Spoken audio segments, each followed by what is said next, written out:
Huwag muna yung maingay. Sir, meron bang sinabi sa inyo si Presidente na hindi magandang pakiramdam? Kaninang tawag na kayo ng doktor? Or you're just concerned? Actually, aside from being concerned, excuse me po, pwede pakisagot lang po muna yung call sandali para ma...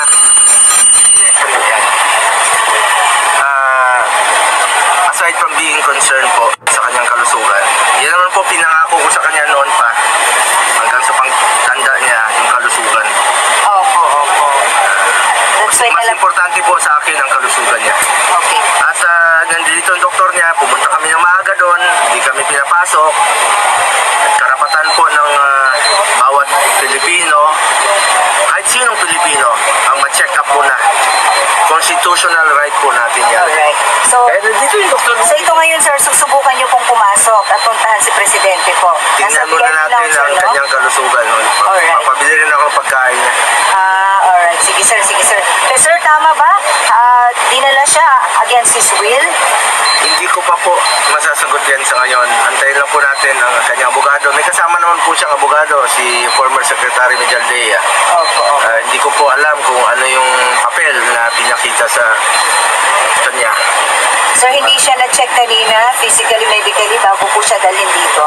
Hindi ko po masasagot yan dahil hindi po kami pinapasok. Kaya po may ambulansya kami rito. I see. Ito ang gamit to. Alright. So, kayo na po sir nagtawag nito para madala po si sir sa cardinal? Actually, schedule talaga namin itong magdala ng ambulansya para masigurado. Upon his arrival po? Dahil he is scheduled for medical check-up tomorrow. Medical procedure tomorrow. Alright. Okay po sir. Thank you very much po sir. Salamat po sa mga kababayan natin. Manginahon po kayo. Keep calm. Pagdasal niyo po si dating Pangulong Duterte. Pagdasal muna natin. Alright. Importante sa kanya ang kalusugan. Alright. Sige, thank you sir.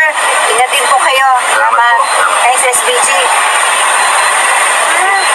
Nandun daw sila sa loob ng kampo sa Villamor. So inaantay namin makapasok po ngayon. Sir, ano lang sabi sa inyo? Pagkababa ng aeroplano, kinuha na siya ng Interpol, gano'n? Hindi ko alam kung sinong kumuha sa kanya pero may mga pulis. At hindi ko kami pinapasok, pinagbawalan po. Ako, ang mga doktor niya. Doktor po ang kasama ko. Oo. Sir, may sabi kasi na yung arrest warrant daw po is from Interpol. Hindi ko pa po makukonfirma yan. Pero saan daw po ididiretso si PRRD, sir? Yan po ang hindi pa namin masasagot sa ngayon. Pagbabalita po kami sa inyo upon makita natin. Kuya po, ay sir, kumusta daw po si PRRD? Para komportable sila. Ayun, para sila. Sir, kumusta daw po si PRRD? Hindi ko pa po masabi kung nasa maayos ang kalagayan dahil kagabi po masakit daw po ang kanyang likod.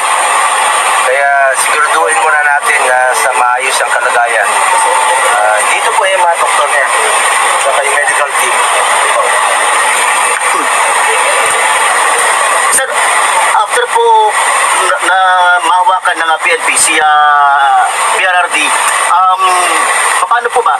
Isasayalin po ba siya sa medical check-up muna bago po kunin ang tuluyan ng PNP? Karapatan po ng Pilipino na magpa-check up muna siya. Tingnan kung nasa maayos ang kalagayan. Hindi nga kami pinapapasok eh. Pero sir, ano po yung sabi ng pamilya niya? Sinek up po na ba siya bago siya kunin? Hindi ko pa po masasabi. Babalitaan ko lang po kayo mamaya. Sir, kasama Pagdasal nyo, manghinahon po tayo. Pagdasal natin si former President Duterte. Sir, kasama po Nasa ba maayos ang kanyang kalagayan. Sir, kasama po ba ni FPRD si Vice President Sara Duterte? Sa pagkaalam ko, hindi po yata. Sir, sino lang yung kasama niya ngayon na immediate na maalalay sa kanya? Anak niya, apo niya, yung kanyang nurse, at saka si former Secretary Anak? Mejaldea. Apo, sino pong anak, sir? Si Kitty po. Ayun. Okay na kayo guys? Okay na. Salamat Sir, po. salamat po. Salamat po. Ay, sir, last na lang, sir.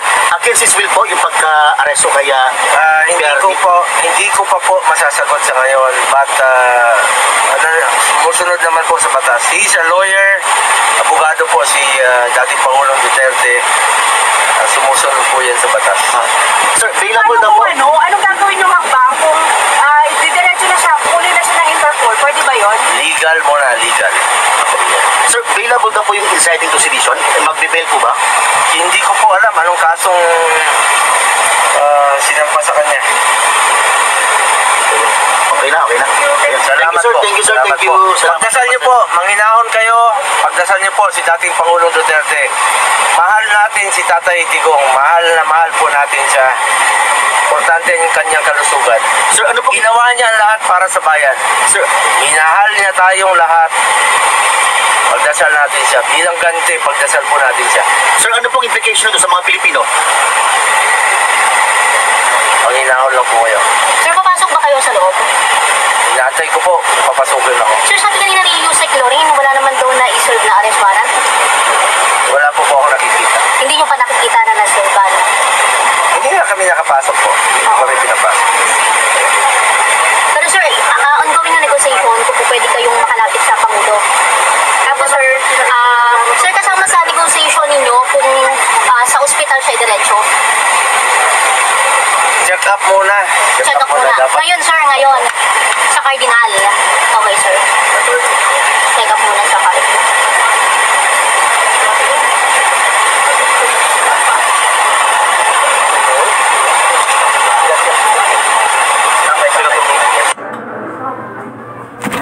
Ito po yung reason ma'am. Inuluto ko ng 7 minutes. Hindi po Anak siya, gutom na raw. 250, di ba? Diyan sila. Sabay mo, sir. Coordinate. Kanina pa, gutom na gutom. Tawag na tawag. Makakakulit. Wala pa siya, wala kang isang sir. Pagkain naman to eh. Paano lang, pabigay lang. Kayo na magpasok ng pagkain, magpalagyan pa ng lakot dyan. Abot lang ha. Kahit pagkain, bawal. Senator, request yan ni PRRD. Send request ni PRRD ang food. Paabot lang. Sino nag-request? Sino po nag-request ng pizza? Wala pang kain si Tatay Digong. Sinong anak, sir? Sinong anak, sir? Si Kitty, si Kitty. Si Kitty po nasa loob, sir. Tingnan mo tawag. Ito. Nasa loob. Ito. Sir, sino kasama ni... Sino pa po kasama ni... Sir, pa-loudspeak. Thank you. Hello, Kitty. Sir, pa-loudspeaker. Sir, sana kayo na magpasok ng pagkain, baka malagyan pa nila ng lakot dyan. Sir, kayo po bawal daw kayong pumasok. Sen, bakit bawal daw kayo? Sino po kayo kasama niyo ba noon? Anak niya. Asawa niya. Nanay. Hello, Kitty. Nandito na yung pizza. Nandito na yung pizza. Nandito sa gate ha. Anong gate daw, boss? 5, sir. Gate 5, Kitty. Gate 5. Puntahan mo ako sa gate 5. Nandito yung pagkain. Punta ka dito? Gate 5. Ikaw na lang kumuha, Kitty, para mabigay.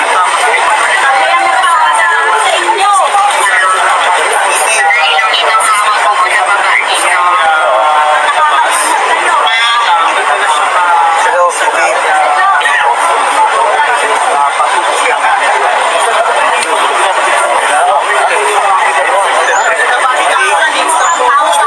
Ikaw na lang kumuha. Gate 5 ha, Gate 5 ha. Kung saan pumapasok yung presidente patatay mo. Doon ka.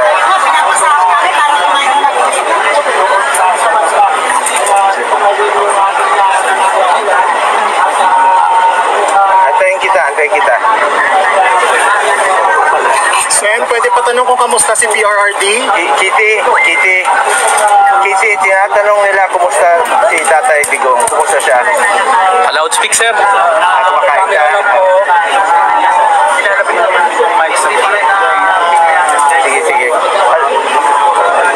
Sige. Puntahan mo ako gate 5 ha? Gate 5. Antayin kita.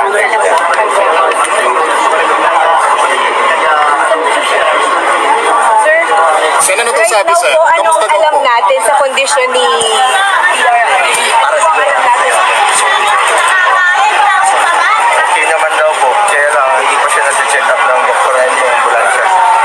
Hindi po siya binigyan ng government doctor para ma-check up.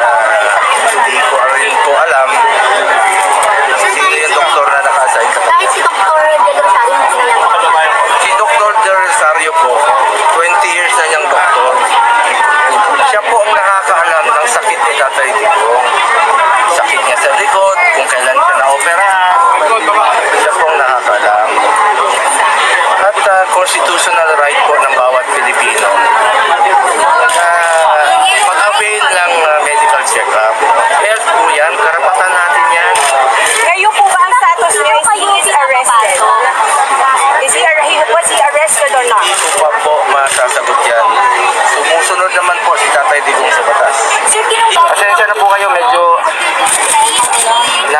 natanggal yung ngipin ko ng isang araw. Sen, si Honilet kasama doon sa loob? Kasama po sila sa flight.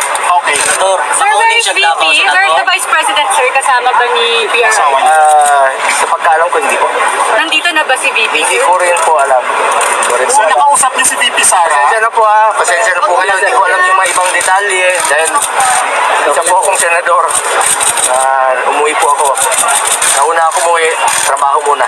Sir, kamusta yung family? Nung kausap niyo si Kitty, okay ba siya sa loob? Gutom na po. Nagugutom po si Tatay Digo. Ito yung pizza. Request daw po yan ni PRRD, sir. Tsaka ni Titi.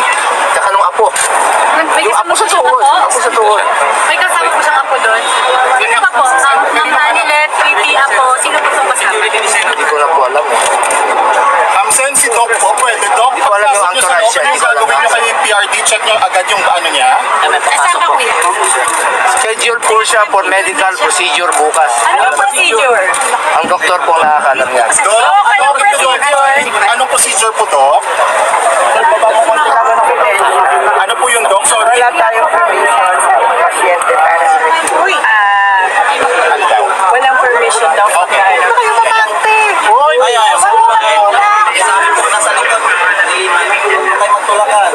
Okay, reason ko.